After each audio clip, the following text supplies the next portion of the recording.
Hi everyone, this is Sherry Ayatt, author of Thinking and Playing Music, Intentional Strategies for Optimal Practice and Performance. Today I want to talk a little bit more about tetrachord scales and how this worksheet that I've designed, and I've covered a little bit in the videos on rule learning, actually provides a treasure trove of information for students to help them understand keys, key signatures, circle of fifths, relative minors, all the things. So bear with me for just a moment while I share my screen and open up my little PowerPoint here. So obviously this isn't all the theory, but it does provide a lot of information that's really helpful to your students. So I'm going to walk you through how I do this with my students and all of the various things that the exercise reveals. It's very important that you have students do as many of these steps as possible. So we do a lot of modeling, first step or two, and then we kind of let them do the work. I do recommend that they do it in pencil so that if things go a little awry, we can erase. So if you've seen the rule learning video, you remember this is what I start with at the top of the page. So we have the first 4 scale degrees of the major scale divided by a whole step, and then the next 4, and then we notice that the whole half pattern is consistent in those 2 tetrachords. So I usually write this first one out, and I have the student play each note, and we review the whole and half steps as part of that process. Then we move the top tetrachord down to the bottom for the next scale, and proceed to fill in the whole half. So eventually, I always start just with the sharp keys. I do give them their starting notes because I want a little bit of extra space between these two, and for a reason you'll see very soon. And it also helps them track. So if they end up where their first note of their next scale isn't lining up here, then they know that they have to go back and check some things here. Often we do get some mistakes at this stage where they're forgetting that we have to have every letter name in order. So instead of E sharp, it might say F, etc. And this is why we do this in pencil. And I just do the sharp keys in the first week. Next week we check it, and then we start with enharmonics. So B and C flat, so they can continue all of these as enharmonic pitches, or when they get to the second tetrachord, then they can move that down and continue. And I kind of like to have them do it both ways, so they're checking and making sure that they're getting the same answer with each process. Then we continue once we've used those 3 keys, and you'll see that's why I kept that extra space in there, so we have room for the flat keys. And then we can continue as before. So we move the second tetrachord down, becomes the first, etc. And in the end, we get the whole chart. I do like to do one more to get to see and show that we're back around the circle. Not necessary, but I do like that process to add that in there. We can then use the noticing of where the new sharps are. So it's always at that T stage. The 7th scale degree is always where the new sharp is. So this gives us the order of sharps. And then we can do the same thing with the flats, except they're at the fa position and the order of flats is moving up. So this gives us the order of sharps and flats.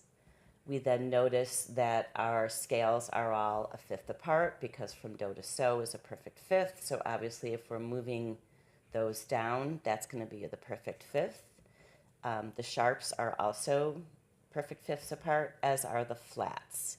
So everything is all fifths all the time. We can also note, since the new sharp or the last sharp in the key signature is always in the 7th scale position, all we have to do is go up a half step from that last sharp, and that tells us what our major key is.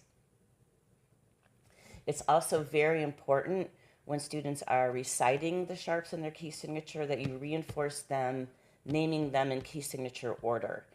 This reinforces so many parts of this pattern into the subconscious and is really reinforcement for the understanding of the key signatures and for later theory work. So we don't want to say the sharps like in D major. It actually works in D major. So if we were in E major, we don't want to say the sharps are F, G, C, and D. We want to say they are F, C, G, and D. So we're reinforcing that order of sharps all the time. Since the new flat is always at the fa position, we can point out that do is therefore either down a fourth or up a fifth. Gets us the same answer. We can also notice that the new flat becomes the key tonic name of the next scale, so that our flat key is the next to the last flat in the key signature. I kind of prefer this way. I know some people like the down a fourth, up a fifth, because that then includes F major in that pattern. But the next to the last flat also seems to work very well. Excuse me. We also have this la column, which gives us the name of the relative minor. When we put all of this in the circle of fifths, we can notice that as we're going clockwise, we're adding sharps and taking away flats. If we go counterclockwise, so now this is down a fifth, we're adding flats and taking away sharps. So again, we're reinforcing that fifth idea. The other thing that's really interesting is when we construct a major scale, we can actually do so using all perfect fifths. The only trick is the lowest fifth, the first fifth in that diatonic collection is below the tonic. So this is kind of handy because we can rotate the wheel. So we can say, okay, so F major is going to be from B flat to E. B flat major is going to be from E flat to A. This tritone is really the catalyst for tonality. I've seen various articles that talk about how we hear tonic because we hear the tonic pitch so much. That's not actually true. All we really need to hear is the tritone. So I invite you to go to your piano and play it B and F and notice how powerful its desire for resolution to C and E is. So that's all I wanted to cover today. I do encourage you to work on this sheet with your students. To go back a bit, sorry if that's making you all dizzy, I will review when I covered this in the rule learning videos. I have students do this very early in figuring out the scales process, and then they play the scales with fingers 4, 3, 2, 1, 1, 2, 3, 4. So they can actually encounter all of these major keys even before they're ready to learn the somewhat complicated scale fingerings of some of the scales.